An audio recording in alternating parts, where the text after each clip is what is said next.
தென்னை வேர்களுக்குள் என் கதையை மறைத்தேன். வைகை நதியின் வண்டலுக்குள் என் உயிரை காத்தேன். 3000 ஆண்டு நீண்டொரு பெருந்துயில் இன்று விழித்தெழுகிறேன் நான். வைகை நதிக்கடியில் ஒரு நாகரிகம் தூங்குதடி.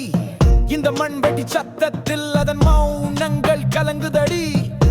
உடைந்த ஓட்டொன்று எம் ஊர் கதையை சொல்லுதடி.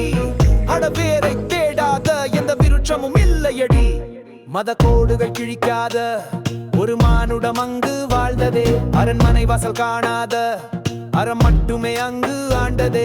யவனம் கடந்து வாணிபம் செய்து எம் இனக்கொடி அங்கு பறந்ததே. ஒரு உடைந்த பானை சாட்சியால் உன் பொய்க்கோட்டை இன்று சரிந்ததே.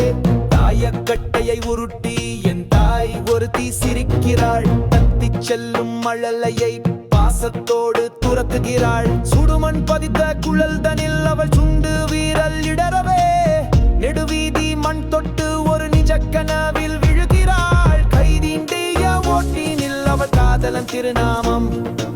ஆதன் என்ற 3 எழுத்தில் அவள் ஆயுளின் அபிமானம்.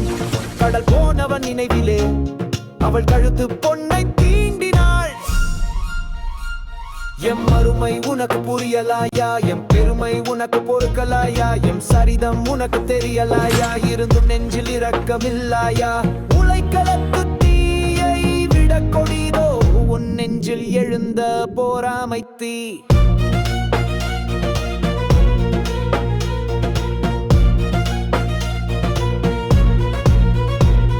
எம் தொன்மையை ஏன் புதைத்தாய்?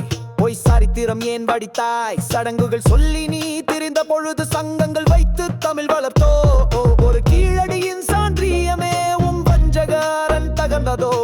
இன்னும் ஓரடி தோண்டினாலும் தடம் சுவடின்றி போகுமோ?